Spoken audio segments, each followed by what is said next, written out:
Carrie, welcome to the show this week.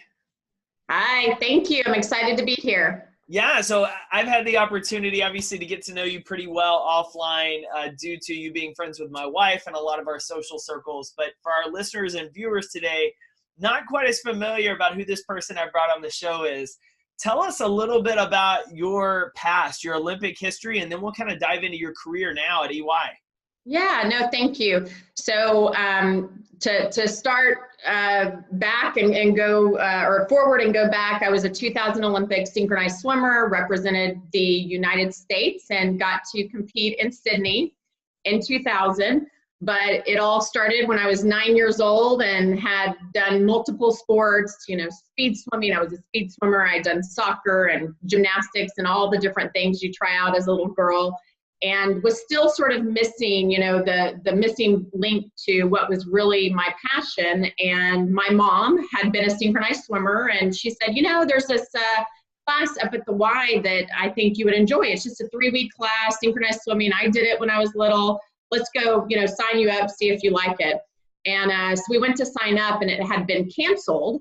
And so, of course, I'm like, Mom, why don't you coach it? It's just 3 weeks.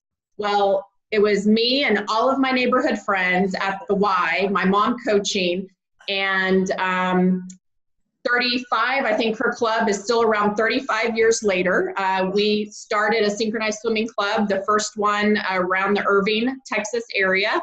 And it's unbelievable. She was able to develop, different Olympic athletes and national team athletes. And I moved away at 18 to, separate myself from my club team, which had really helped develop me over the years here in Texas.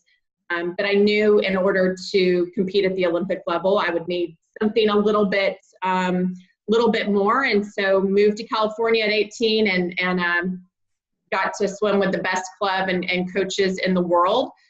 Did turn down a few athletic scholarships to make that happen, because for our sport, I think one of the biggest differences for our sport is the training. As you can imagine, getting 8 girls and or men to look the same, be the same, not touching the bottom of the pool. You get disqualified if you do that. So just a heads up. Is hard. So we were in the pool 10 to 12 hours a day. We were out of the pool training. So it was, I needed that focus in order to make the Olympic team. I'm curious about your sport, especially because then you hear with a lot of Olympic athletes, you have the team and the individuals. And the individuals, it's an incredibly lonely experience because you're training with other people. But once it's game day, essentially, you're out there by yourself, no one else. Yeah. The team atmosphere, you're always together. You're always training in the pool together. So learning to communicate, obviously, with people from different backgrounds and growing up a little bit differently with the same goal was a challenge that I know has aided you now in life in your corporate career. Talk to me a little bit about early on in that experience when you moved to California, just kind of getting into the team atmosphere with brand new people versus the neighborhood kids you grew up with initially. Yeah, no, I mean, there's no doubt. I had I feel like life is filled with all of these different roads that you get to choose to go down, and they completely, change your path in life. And so when I moved to California at 18, I would say those first 6 months were a very pivotal time in my career, my sports career, but just in my personal life. And one of the things I struggled with was being a part of a different team, not just a different team, but all high-level athletes. I came from a club team, a smaller club team where I was the best. I was the star. I was the one that led the way, the path for all the little kids, to get their Olympic dreams. And when I moved to California, I was one of lots of elite athletes and amazing talent and people that I had been competing against my entire life. I was now literally on the same team with them. And I struggled with that. It was very hard. I almost quit. I was, decided that it was a lot. Of course, I was calling home, and all of my friends were having a blast at college parties, and I was getting up at 4:30 in the morning and swimming 10 hours a day. And it was hard. I wasn't with my family. I was, I definitely felt pretty lonely. And then it's so interesting, I clearly decided to stay. I had a really great group of support around me that really rallied and talked to me about, this idea of regret. And, to me, regret is one of those things that just creates so much emotion in your life, on, well, what if I had done this? And, I didn't want to look back and think that I hadn't at least tried. It's one thing to, try and fail, but it's another thing to not try at all and to fail. And so I continued on, but it was actually those relationships with my teammates and the communication skills that I gained over that time, being able to compete with someone that completely had a different mindset as me, or a different view, or, went about athletics in a different way. Those are the things that I feel like have really, really helped in my career at EY. I mean, EY is such a culture of, feedback and honesty and transparency and helping us grow. And so it's one of the biggest attributes I think I can fall back on for sure. I love it. And a few key points that you said today and shared about just stepping into the place that you'd gone of competing against these people to suddenly being surrounded on a team with them, and going from kind of the highest of the team to being just one of the pack. Yeah. And the importance of mentally being able to slowly adjust to that. And it wasn't an easy process. It wasn't an overnight change, but in all of us, when we step into a new position in our careers, and we step into a new position at a new gym or whatever the case may be for us, and we're suddenly not the top dog, it's still giving our best efforts. It's still training ourselves and our mindset to go out and compete and get better. You obviously stuck with it. You had the opportunity to go to the Olympics, which is an incredible life-changing experience for you. There's a number of things that your career has done for you in terms of your athletic career, in terms of building some of the mental fortitude and the focus and the things you have. I'm curious about the long game of it before we dive into your corporate career, because you're on the national team for years, 8 years, then the Olympics. It's a long time to be in the pool. It's a lot of hours spent in the pool. Yes. How are you continually focused on that Olympic goal throughout that process, so that when you made the decision, hey, I'm not going to look back with regret, you still didn't lose that motivation or drive until you got to that point and that goal? Yeah. I mean, a couple of things. I think, number one, I was so fortunate to have a very supportive family. I was, fortunate to have a very supportive group of coaches around me. Even in my my career life, I always tell people, surround yourself with sort of those 5 sponsors, the people around you that are going to lift you up and carry you through those hard times, because it's not the easy times that we need help. It's the difficult times. And I think that was huge for me. They didn't allow me to just give in or, allow me to look back with regret. I mean, when you're young, you're 18, 19, 20. I mean, my goodness, you're not even fully, the maturity level is not there, and certainly I think sports helped me in that realm. And, certainly if you compared and contrasted me at 18 with, other friends, it was different because my level of responsibility was just so different at such a young age.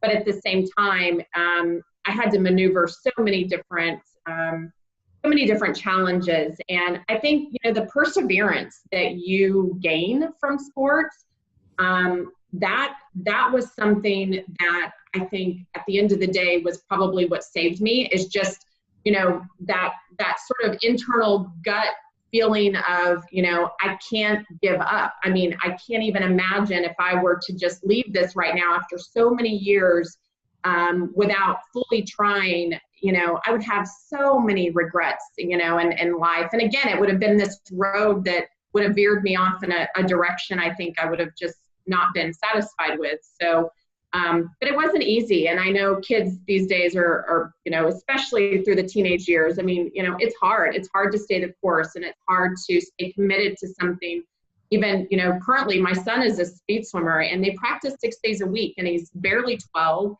And, you know, it's hard as a parent because, you know, I'm that Olympic, you know, parent, and I've had to, you know, take a step back and certainly look at myself and be like, number one, you know, not every kid's going to be an Olympic athlete, and that is okay. And that is not a bad thing. Sports is not meant for, I think, people to be college athletes or to be Olympic athletes. Sports is really built, to me, as a way to gain work ethic, perseverance, you know, commitment, all of these things, you know, ability to work with different people. That is what sports does, and that is what we try to encourage in our kids. We could care less if they get first or win a game, but we do care about how hard they are working, if they're committed, if they're making the right decisions, you know, if they're a leader on their team. That's what we care about. And so, you know, I think that it's all of those things that sort of helped me stay the course for 16 years. And in a sport like synchronized swimming, you know, I had the chance to meet Brandy Chastain and have lots of really fantastic conversations with her over the years. And she, you know, could not understand how much we practice. I mean, our sport, you know, was probably one of the highest, I mean, hourly practice sports that there is. And that's a lot, you know, that's a lot of commitment, you know. So I want to ask on that note, because you have athletes regardless of what sport they played, whether they just did high school, they played in college, they played pro, they were an Olympic athlete, where there's always a transition period after sports. And for a lot of people, a lot of athletes, it's a big loss of identity. And a lot of them struggle with depression. They struggle with a lot of things because they're not defined as an athlete anymore because they're not playing and they don't really know what to do.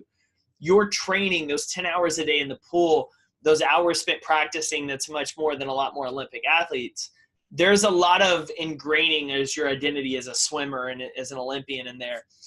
Talk a little bit about how you were able to transition away from swimming and competitive swimming to life after sport. And what are some of the things that you did to have a more successful mindset of who you were and stepping into that next chapter?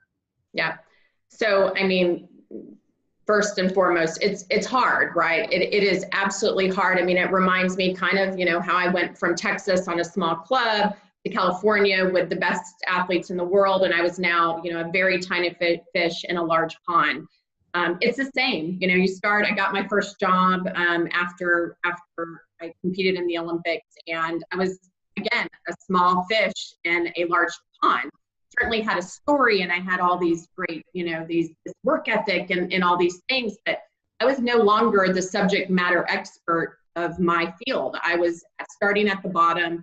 And so I learned really quickly, because that was hard for me. I mean, I'm not going to lie. I like being at the top. I like competing. I like, you know, being number one. And I had to learn really quickly that, number one, it's okay not to be number one. That is okay. And number two, if I wanted to succeed in this sort of next stage of my life, I was going to have to utilize and listen to all of the subject matter experts in whatever field it was going to be, I was going to be in. So I was very proactive in reaching out to people for advice, wanting to know how I could get better at things. You know, please don't hold back, be transparent, tell me the truth. I don't want, you know, I can take it. I'm, you know, pretty tough person, and I want to know how I can get from here to here. And then it was all about setting mini goals. I think my whole life it was this big goal, you know, going to the Olympics, and that was the goal. And certainly along the way, there were all of these mini goals to get there.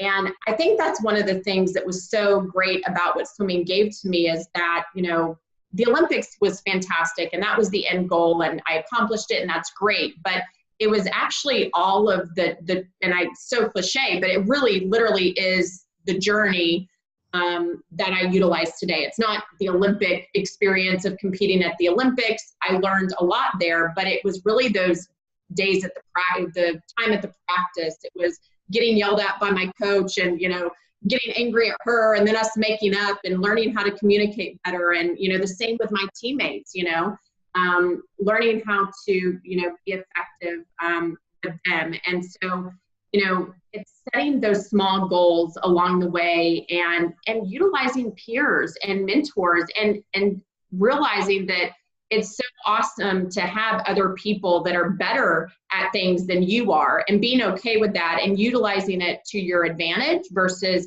making it yourself crumble and thinking that you're not better than somebody else. And so, it took some time. It's not like I immediately, stepped into that first job and was like, I got this. I mean, it took me some time. I had to mature and grow out of, that headspace where I had to be number one. And today, I mean, that's I feel like my theme, I love it. And just one of the biggest things that you mentioned in that was about having the big goal with the Olympics, but all the small goals along the way. Yeah. It's been a theme I've talked about on the show and in my keynote about just focusing on that next runner, catch that next thing right. Yeah. You don't worry about how far you have to go. And so it's really encouraging to hear you reiterate that for all the listeners, that they may have this big goal. We're still early into 2019, but they're thinking they're so far they have to go. You start to lose a little bit of motivation versus turning your focus just on that micro goal, that mini one right in front of you, catching that, then worrying about the following. You've had incredible career success in the pool and now outside of it at EY. And one of the things that really stood out to me when we talked and had conversations and learning about your work is that you were recognized by Ernst and Young as one of the instructors of the year. And so you're training and teaching and developing people. Some of us carry the mindset that we're not as smart as other people. We have, we just don't learn that well. It's not for us. You're obviously built success on teaching and training and developing. What are some of the small habits that you see of the most successful people you've trained? And how do those translate to everyone else that they can have those same takeaways and start to run with those same characteristics? Yeah. So, I mean, first of all, being I'm a coach at heart, right? Clearly, obviously, but being an instructor, I learn, I do it because I actually learn so much from the people I'm teaching. I get just as much out of the students I teach and the new promotees in the firm than they probably get out of me. So that's number one. There's a selfish reason in there. I love it because I learn so much from them. But no, we talk about versatility a lot in the training that I do. And versatility is being able to communicate effectively with a wide range of people. So not just someone who thinks the same way as you do and does the same things as you and has the same opinion as you, but actually being able to be effective with someone and succeed with a team of people that are completely different from you. And somebody with high versatility is going to be successful in your career, in life, in sports. It's somebody with low versatility that, doesn't have that ability to communicate effectively with such a large group of individuals. It's going to struggle because, that's where there's a lack of self-awareness, right? I think self-awareness, emotional intelligence is big. And I see it all the time. I have some pretty intense conversations when I'm, instructing on, but this person has to be this way. And if they don't do it my way, then they're wrong. And, we teach about the golden rule is, do as I do, versus the platinum rule is do as they want to do. So I've got to figure out how Jake wants to work, Does he want to have video calls? Does he want to have Skype? Whatever. What is his mannerisms and how does he like to work? Does he like to say, "Hey, how was your morning?" Or does he want to get straight to business? And really be flexible to those different styles. Not everybody. You know what I'm saying? Yeah, I was going to ask, how do you encourage someone to increase their versatility and their ability to adapt in certain situations? Yeah. Listen. We talk about listening. I've had to, step away. There's all different personality styles. So we talk about it in a sense of you've got an expressive communication style. You've got an analytical, you've got a driving, communication style, and then you've got an amiable style. And so a lot of it is just knowing sort of where you are. And it's not to, pigeonhole people in a box. It's just, again, about self-awareness and how do you interact with people? How do you communicate with people? And what are the pros and what are the cons? And understanding, we have a lot of aha moments. People are going, wow, so that's why I don't get along with that person. I've been doing this and I'm not meeting their needs, yet I think I'm doing exactly what I'm supposed to be doing. It's so interesting when people start to have that sort of self-awareness and realize how much control they actually have on the success of their team and how they can lead and encourage and adapt. So I think, I was going to say that's huge. I love that importance of listening. Yeah. And just continuing to learn not only about yourself, but ways to better influence your team. And so those individuals that are hungry for that knowledge, that want to learn and then have the ability to sit and listen and understand where they fit and how they communicate and how others are needing communication and need to hear and express things are massive for us in our working career, in our sports career, just in life, making sure we're on all the same pages from a personal to professional relationship. Carrie, that was fantastic. And I appreciate you so much taking some time out of a busy week to join the show. If people want to just kind of learn more about EY or yourself, what are some good places online we can find out more, get connected? Yeah, I'm on LinkedIn, so connecting with me on LinkedIn, Carrie Garten is fantastic because actually I think I'm under Carrie Barton Garten. So easy to remember. I know. So, but it's just a great way to get connected with our firm. Obviously, EY.com. We've got a lot of amazing opportunities out there, and the firm is it breeds sports and athletes. We've got a really large contingency of those types of individuals there, and it's been a great place for me. So awesome. Well, thank you so much for coming on the show this week. Thank you, Jake. I appreciate it.